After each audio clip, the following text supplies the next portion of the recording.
Assalamualaikum warahmatullahi wabarakatuh. Perkenalkan, saya Sehatun Nasiroh, calon pengajar praktik Angkatan 11 Gelombang 3 dari SMP Negeri 1 Tongas, Kabupaten Probolinggo. Saya akan menyampaikan perihal pemahaman saya tentang prinsip pendidikan yang memerdekakan. Jadi pada saat ini kita sudah ada pada fase pendidikan yang sudah dibutuhkan oleh masyarakat Indonesia, yaitu pendidikan yang memerdekakan. Ada beberapa hal yang membuat saya semakin yakin bahwa pendidikan yang memerdekakan ini adalah pendidikan yang terbaik yang dapat membentuk karakter siswa sebagaimana karakter yang diinginkan oleh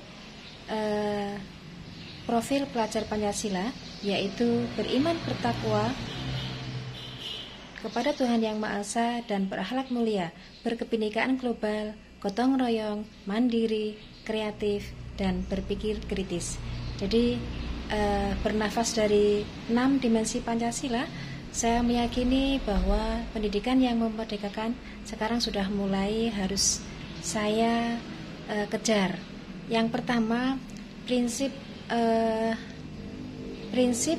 guru amok dan filosofi petani yang saya angkat di sini, bahwasanya saya sebagai guru harus bisa memposisikan diri sebagai guru among, di mana saya perlu memperhatikan kebutuhan, mendengarkan kebutuhan dan memperhatikan juga potensi-potensi siswa saya yang harus saya bimbing, saya dampingi agar mereka terarah dan menjadi karakter yang baik. Kemudian juga sistem prinsip filosofi petani, di mana seorang petani itu mengharapkan ladangnya menjadi ladang yang subur dan hasil panennya adalah hasil panen yang diharapkan. Apapun yang tumbuh dalam ladang tersebut, baik itu rumput maupun hama, maka seorang petani harus berusaha keras untuk menghilangkannya supaya hasil panennya menjadi hasil panen yang terbaik. Jadi prinsip filosofi petani,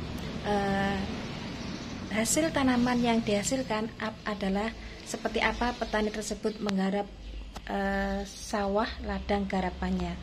Kemudian ada hal lain yang membuat saya juga yakin terhadap pendidikan yang memerdekakan, yaitu tentang kodrat zaman dan kodrat alam siswa. Jadi kalau di masa dulu kita ini mendidik menjadi guru, semuanya bersentral kepada guru, bersentral pada kita, tetapi sekarang sudah beda ya. Kita harus mendidik berdasarkan kodrat alam dan kodrat zaman. Saya contohkan kodrat zaman. Di masa sekarang, kodrat zaman anak sekarang adalah sudah masa IT. Anak tidak bisa lepas dari gadget, dari gawai mereka.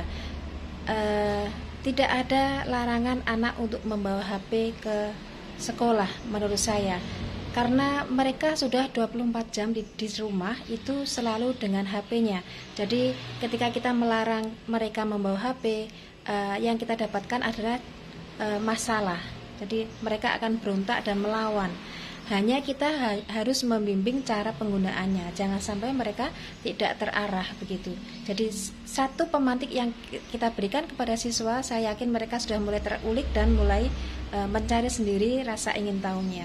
Jadi pentingnya kita mempelajari kodrat zaman siswa itu adalah kita harus memposisikan mereka seperti zaman sekarang, bukan seperti masa kita dulu belajar. Contohnya IT, dunia IT. Kemudian kalau kodrat alam, kebetulan saya ini berada di wilayah pesisiran, di mana wilayah pesisiran itu karena suasana cuacanya panas, maka itu membentuk karakter mereka lebih kepada karakter yang keras. Berbeda dengan alam pegunungan, di mana suasana cuacanya adalah dingin, itu akan membentuk mereka lebih lebih sejuk pikirannya. Jadi itu harus saya perhatikan.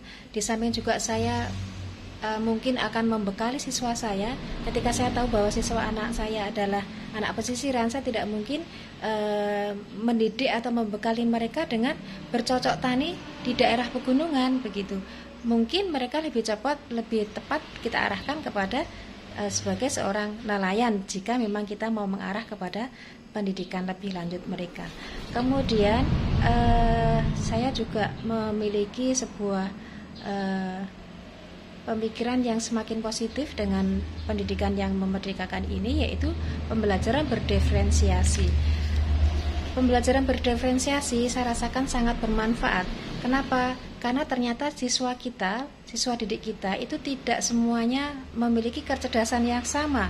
Mereka ada yang memiliki kecerdasan visual, ada yang memiliki kecerdasan auditori, dan juga kecerdasan kinestetik.